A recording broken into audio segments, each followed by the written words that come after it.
पूर्ण आस्था रखते हुए शपथ लेते हैं कि हम अपने देश की लोकतांत्रिक परंपराओं की मर्यादा को बनाए रखेंगे, स्वतंत्र, निष्पक्ष एवं शांतिपूर्ण निर्वाचन की गरिमा को अक्षुण्ण रखते हुए निर्भीक होकर धर्म, वर्ग, जाति, समुदाय, भाषा अथवा अन्य किसी भी प्रलोभन से प्रभावित हुए बिना सभी निर्वाचनों में अपने मताधिकार का प्रयोग करेंगे। अब हम लोग सब लोग शपथ अपना लगभग 1.5 माह का समय है।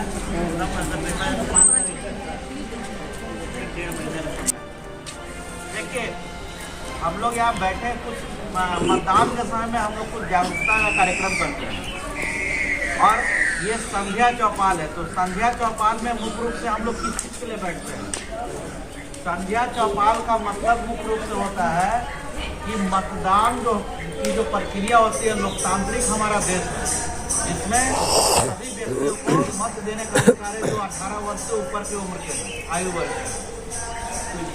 बहुत जगह पर ऐसा होता है कि मतदाता सूची में नाम है, लेकिन लोग मतदान करने के प्रति जागरूक नहीं रहने के कारण मतदान केंद्र पर पहुंच के अपना वोट नहीं कर पाते हैं। तो ये जो चौपाल जो लगी है, इस चौपाल का मुख्य मतलब ये है कि हम लोग इस चीज को पहले समझे कि मतदान क्यों जरूरी है। बहुत बार लोग कहते हैं कि ये बन गया, वो बन गया, ऐसे कर रहे हैं, वैसे कर रहे हैं। आपको 5 साल, प्रत्येक 5 साल पर भारत निर्वाचन आयोग आपको एक अधिकार देता है कि आप अपनी सरकार अपनी इच्छानुसार चुन सकें।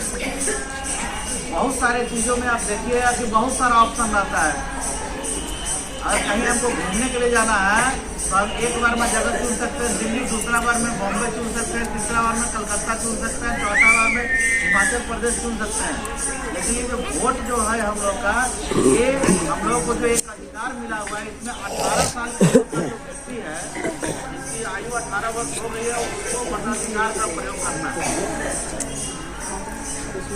ये एक ऐसा अधिकार है कि इस अधिकार में चाहे कोई कितना हो बड़ा अमीर हो, चाहे कोई कितना हो बड़ा गरीब,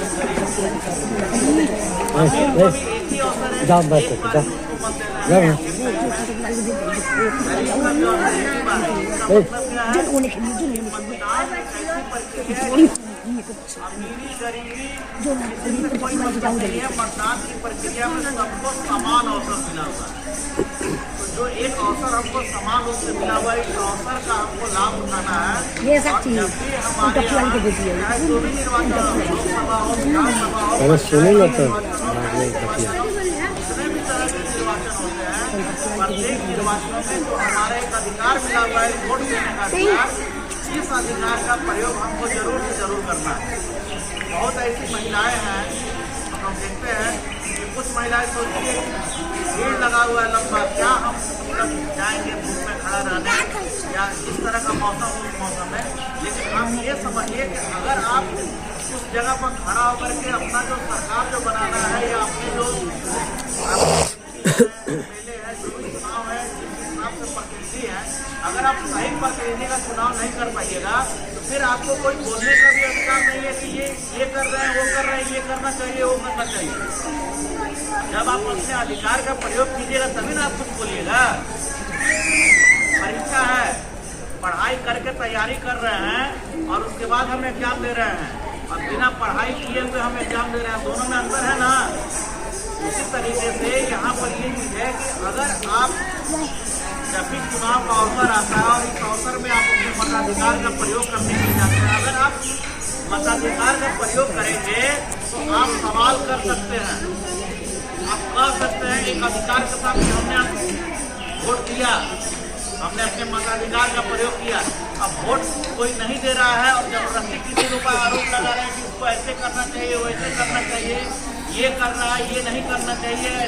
तो ये सब जो आरोप प्रत्यारोप की बात कहने के लिए लोग कह देता है, लेकिन जिस समय होता है, हमको निर्वाचन के समय में अपना वोट देने जाना होता है, उस समय जो लोग इसमें पीछे रह जाते हैं वैसे लोगों को हमको इस निर्वाचन के मुख्य धारा में जोड़ना, समझाना, बताना कि भाई आप लोग जो है निर्वाचन की जो प्रक्रिया चल रही है इसमें आपको अगर मताधिकार का अधिकार मिला हुआ है तो अपने अधिकार का प्रयोग कीजिए और वोट देने के लिए अपने मतदान केंद्र पर जरूर जाइए।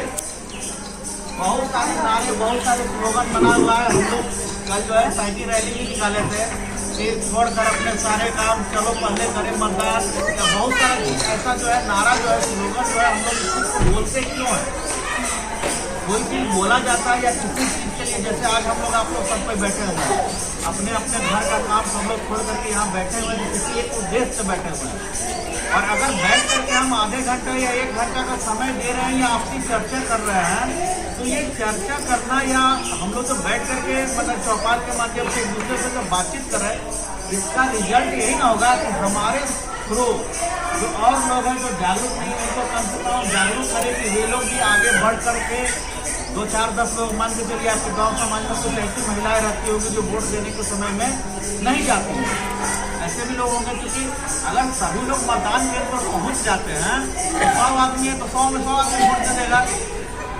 लेकिन देखिएगा कि 52%, 53%, 56%, 58% वोट होता है। इसका मतलब क्या है कि अगर किसी बूथ पर 100 आदमी का नाम जुड़ा हुआ है मतदाता सूची में, तो उसमें से 55, 56, 58 या 60 आदमी जा रहा है, 40 आदमी, 45 आदमी कहीं ना कहीं अनुपस्थित है। वो अनुपस्थिति हो सकता है कि कोई रह करके भी नहीं जाए, या ये हो सकता है कि कोई व्यक्ति है जिसका मतदाता सूची में नाम है लेकिन चुनाव का समय है, वो व्यक्ति यहाँ नहीं रह करके दिल्ली, मुंबई, कलकत्ता कहीं कमाने उमाने या कहीं चला गया। मेरा ये कहना है कि हम तो हमेशा बाहर निकलते हैं कमाने धमाने या किसी चीज़ के लिए, लेकिन एक समय तो साल में एक बार हमको मिलता है वोट देने का, उस समय में हमको अपने इस अधिकार का प्रयोग करने के लिए चाहे हम जिस जगह पर भी हो आकर के अपने मतदान केंद्र पर वोट जरूर देना चाहिए। क्योंकि जब तक आप अपनी सरकार को खुद से अपना मत दे करके नहीं चुनिएगा तब तक आपको सरकार से सवाल करने का अधिकार नहीं। अगर अपने अंदर में आप झांक करके इस चीज़ को देखें और समझे तो आप जब किसी को वोट दीजिएगा तभी पूछेगा कि हमने आपको दिया तो आप क्या करना है। हम सुन रहे हैं ना दीदी, पीछे से वाली बात नहीं है, ये समझने वाली बात है। समझ गए ना? तो एक चीज बताइए, इसमें से कौन लोग हैं जो वोट नहीं दिए अभी तक? आपका नाम जुड़ा हुआ है, इस बार जुटा है आपका नाम, इस बार जुटा है, इस बार जुटा है तो इस बार वोट देना है ना। यहाँ जो लोग बैठे हुए हैं उसमें से हमको ये बताइए कि कोई ऐसे भी लोग हैं जिनका नाम वोटर लिस्ट में नहीं जुड़ा हुआ है? हाँ, मैंने हम ये इसलिए पूछ रहे हैं कि इस बार हम लोग अभियान चलाए थे, इसमें जीविका से लेकर के BLO से लेकर के हर किसी को हम लोगों ने लगाया था कि नाम हमारा मतदाता सूची में जो भी वोटर है उनका नाम जरूर जुड़े, और जब वोटर लिस्ट